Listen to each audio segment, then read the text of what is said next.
ఈరోజు భారతీయ జనతా పార్టీ భారతీయ జనతా యువ మోర్చా ఆధ్వర్యంలో నూతన కమిటీ ఎన్నుకున్న తర్వాత తెలంగాణ విద్యార్థి అమరవీరులకు ఈరోజు నివాళులర్పించి ఈరోజు భవిష్యత్ కార్యాచరణ ప్రకటించబోతా ఉన్నా.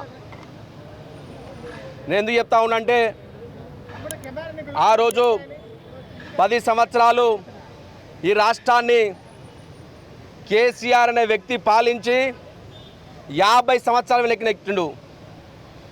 తెలంగాణ సాధిస్తే నీళ్ళు నియామకాలు మా ఉద్యోగాలు మాకు వస్తాయి, మా ఉద్యోగ అవకాశాలు మాకు వస్తాయని చెప్పి పెద్ద ఎత్తున ఆశపడి ఈరోజు మా విద్యార్థి నేతలు కావచ్చు, విద్యార్థులు కావచ్చు, నిరుద్యోగులు కావచ్చు, వారు ఈరోజు బాధపడుతూ ఉన్నారు. దానికి కారణం అప్పటి కేసీఆర్, ఇప్పుడు రేవంత్ రెడ్డి అని చెప్తా ఉన్నా. ఈ రేవంత్ రెడ్డి అధికారంలోకి వచ్చి 2 సంవత్సరాలు పూర్తయిన తర్వాత కూడా నిరుద్యోగులకు ఉద్యోగ అవకాశాలు ఇస్తామని చెప్పి ఆ రోజు హైదరాబాదులో యూత్ డిక్లరేషన్ పేరు మీద విద్యార్థులు నయవంచన చేసింది కాంగ్రెస్ పార్టీ కాదా అని ప్రశ్నిస్తూ ఉన్న కాంగ్రెస్ పార్టీని. ఆ రోజు ఇదే రేవంత్ రెడ్డి సీఎం కావాలని పెద్ద పెద్ద ఎత్తున తప్పుడు హామీలు ఇచ్చి తప్పుడు లెక్కలు చెప్పి మా విద్యార్థి యొక్క నిరుద్యోగులను మోసం చేసింది కాంగ్రెస్ పార్టీ కాదా అని నేను ప్రశ్నిస్తూ ఉన్నా. ఇదే ప్రియాంక గాంధీ ఇటలీకి కుట్టినట్టు బొమ్మ ఆ రోజు సరూర్ నగర్ సభలో వచ్చి సంవత్సరానికి 2 లక్షల ఉద్యోగ అవకాశాలు ఇస్తామని చెప్పారు. ఈరోజు ఈ కాంగ్రెస్ పార్టీని, ఈ రేవంత్ రెడ్డిని నేను ప్రశ్నిస్తూ ఉన్నా. 2 లక్షల ఉద్యోగాలు ఎవరికి ఇచ్చినావయ్యా? వీళ్ళు చెప్పిర్రు 4,000 రూపాయలు నిరుద్యోగ వృత్తి ఇస్తామని చెప్పిర్రు. 4,000 రూపాయలు కాదు, 400 కూడా ఈరోజు మా నిరుద్యోగులకి ఇవ్వలే. ఇదే ఎస్సీ ఎస్టీ బీసీ బడుగు బలహీన వర్గాల విద్యార్థులకు 10 లక్షల రూపాయలు రుణాలు ఇస్తామని చెప్పారు. ఎంతమందికి రుణాలు ఇస్తామని చెప్తా ఉన్నా. రాజీవ్ గాంధీ ఈ దేశానికి ఏమో ఉద్ధరించినట్టు రాజీవ్ గాంధీ పేరు మీద యువ వికాస్ కార్డ్ అని పెట్టి ఈరోజు ఎంతమందికి యువ వికాస్ కార్డు ఇచ్చినవయ్యా? ఈరోజు తెలంగాణ ప్రశ్నలు, తెలంగాణ ప్రజలు నేను ప్రశ్నిస్తూ ఉన్నారు, తెలంగాణ నిరుద్యోగులు నేను ప్రశ్నిస్తూ ఉన్నారు. 10 లక్షల రూపాయలు ఇస్తాను చెప్పిన నిరుద్యోగులకు. డిఎస్సి నోటిఫికేషన్ ఇస్తాను చెప్పినావు. అరే ఇట్లా తప్పుడు హామీలు ఇచ్చి తప్పుడు లెక్కలు చెప్పి నిరుద్యోగులు మోసం చేస్తున్న సర్కార్ ఏదైనా ఉంది అంటే అది కాంగ్రెస్ ప్రభుత్వం, రేవంత్ రెడ్డి ప్రభుత్వం అని చెప్తా ఉన్నా.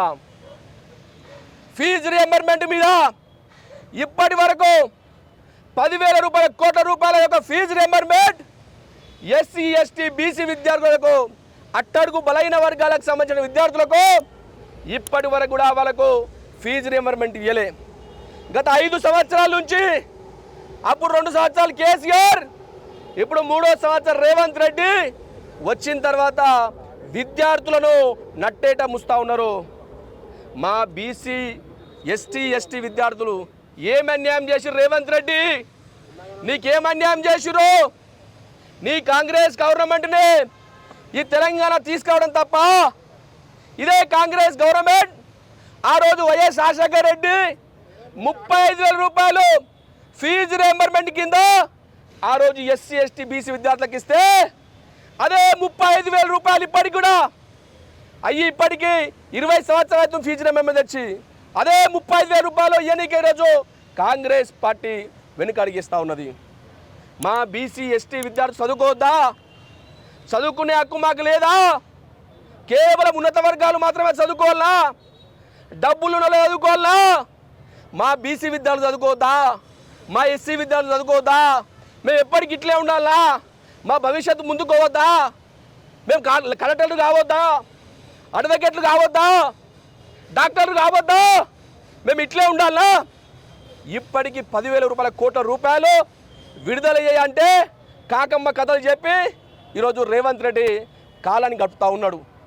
నేను ఎందుకు చెప్తా ఉన్నానంటే మా బీసీ ఎస్టీ విద్యార్థులు స్కాలర్షిప్లు అందబోగా, ఫీజు రియంబర్మెంట్ అందకపోగా వారి యొక్క సర్టిఫికేట్లు ఇవ్వమంటే కాలేజీ యాజమాన్యాలు వారిని సతాస్తున్నాయి.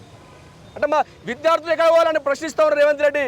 అక్కడ కాలేజీ యాజమాన్యాలు కావచ్చు, వారు కూడా 5 సంవత్సరాలు వేచి చూసి వాళ్ళని అడుగుతూ ఉన్న డబ్బులు, వాళ్ళు కూడా వాళ్ళ దానికి కూడా ఎంప్లాయీస్ ఉన్నారు.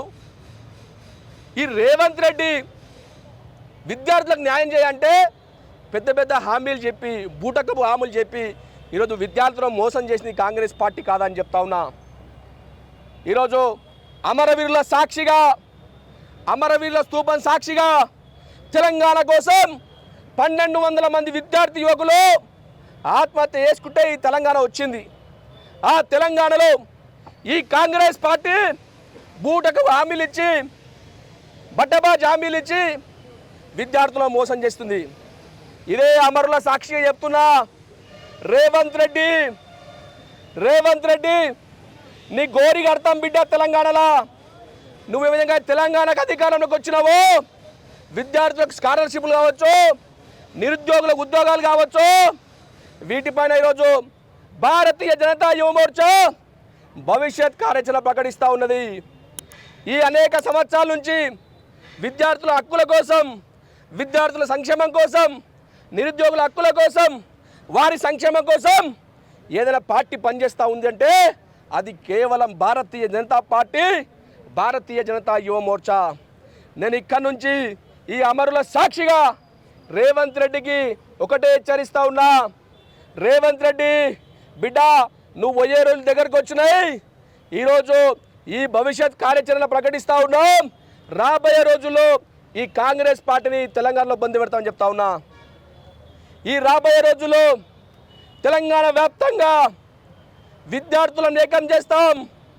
విద్యార్థులు జిల్లాలో కావచ్చు, మండల కేంద్రాల్లో కావచ్చు, రౌండ్ టేబుల్ సమావేశం పెడతాం. నిరుద్యోగులంతా ఏకతాటిపై తెస్తాం. ఈ కాంగ్రెస్కు వ్యతిరేకంగా పోరాడతాం. అదేవిధంగా ప్రతి జిల్లా కేంద్రంలో కలెక్టర్లకు వినతి పత్రం ఇస్తాం. మండల కేంద్రంలో ఎంఆర్ఓకి వినతి పత్రం ఇస్తాం. అదేవిధంగా రాబోయే రోజుల్లో ఈ తెలంగాణ సెక్రటరేట్ అయితే రేవంత్ రెడ్డి కబ్జా చేసుకొని కూర్చుండు, ఆ సెక్రటరేట్ బిడ్డ గోడలు బద్దలు కొడతాం. ఈ యువ మోర్చా అంటే నువ్వు తక్కువ అంచనా వేసుకున్నావు బిడ్డ. తెలంగాణ నుంచి ఇదే చెప్తా ఉన్నా, తెలంగాణ నుంచి యావత్ నిరుద్యోగులను, యావత్ యువతనందరూ కూడా ఏకం చేసి బిడ్డ నీ సెక్రటరేట్, నీ సచివాలయం గోడలు బద్దలు కొడతాం. రేవంత్ రెడ్డి గల్లా పట్టుకొని బయటికి తీసుకొస్తాం. మా యొక్క నిరుద్యోగుల యొక్క హక్కులు కావచ్చు, మా నిరుద్యోగుల యొక్క ఉద్యోగాలు కావచ్చు, వారి కోసం మేము సంకల్పం తీసుకొని ముందుకెళ్తామని ఈ యొక్క మీడియా సమావేశంగా చెప్తూ భారత్ మాతాకి జై.